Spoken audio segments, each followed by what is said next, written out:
Breaking tonight, a fun-filled summer-like day at Revere Beach dissolved into chaos this evening. At least 2 women were shot as police responded to a melee involving hundreds of young people. Revere Beach has become a trouble spot over the last several summers, and police have pledged to crack down on rowdy teens there. Thanks for joining us again. I'm Ken McLeod. WBZ's Laura Hafley was one of the first reporters on scene tonight and says it was bedlam. It was a bloody start to summer at Revere Beach. I work right over here at Sammy's Patio. I've been down here 35 years, and it seems every summer we have some kind of a shooting or a stabbing. According to state police, 1 female was shot Sunday afternoon while chaos broke out beachside. It's like these kids are out of control. They think they're playing video games, but they don't understand that it's real lives at stake. Our WBZ crew was on scene when 2 more shots were fired.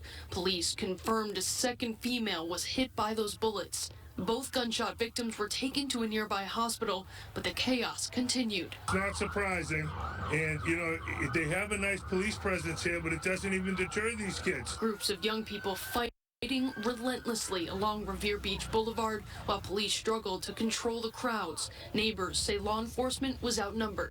10 to 1 anyway, and they're outgunned because all these kids got guns, and it's terrible. Revere's acting mayor Patrick Keefe was on scene Sunday night. He did not speak to cameras but did send a statement to WBZ, writing in part, "This type of violence will not be tolerated. We will continue to work with our partners to create a family-friendly environment at America's first public beach this summer."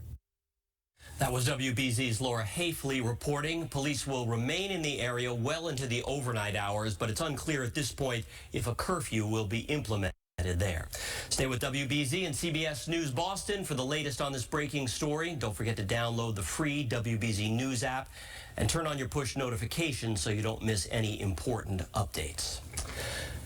A huge win for the Boston Celtics, says a buzzer beater tip-in by Derek White with only a 1/10 of a second left on the clock beat the Heat down in Miami last night. The C's tied up the series with that bucket, forcing a Game 7 back here in Boston tomorrow night, and the winner heads to the NBA Finals.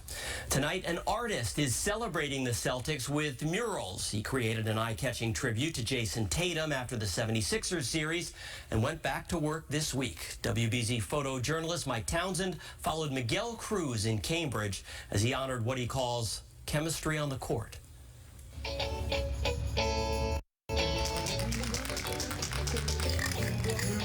Green was the first color that I pretty much fell in love with when I was learning English. Everything you do matters, everything you try to do matters. So I like the idea that it's spontaneous, it's expressive. So I wanted to give the same love that, you know, every basketball player has. I wanted to show him love. I wanted to show him that, you know, we see you and keep it up. What inspired me? Their friendship, Jaylen Brown and Jason Tatum.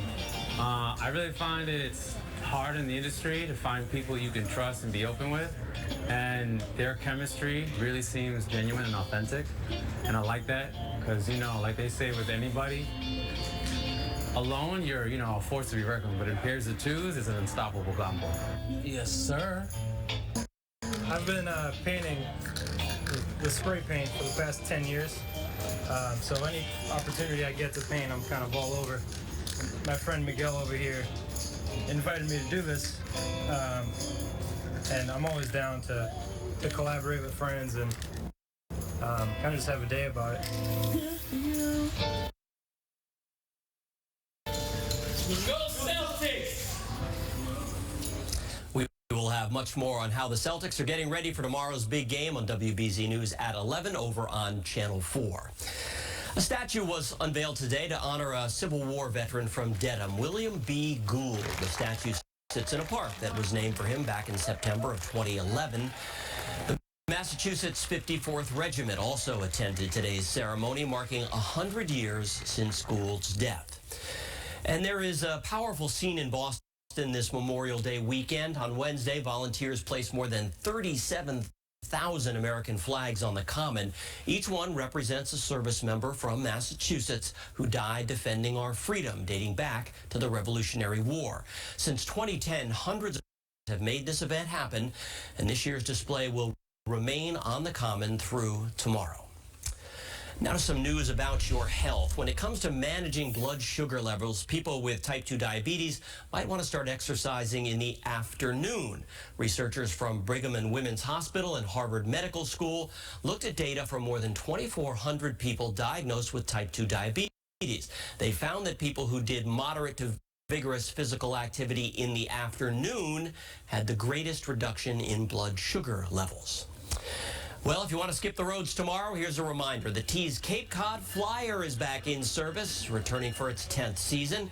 The train runs Fridays, Saturdays, and Sundays between Boston South Station and Hyannis, with several stops in between, of course. Tomorrow, it'll be on a normal weekend schedule. Let's get a check on that forecast now with meteorologist Jacob Wyckoff. Ken, what a day it was today, with temperatures getting back into the 80s and 90s. In fact, 90 in Fitchburg, that was the high temperature for the day. 86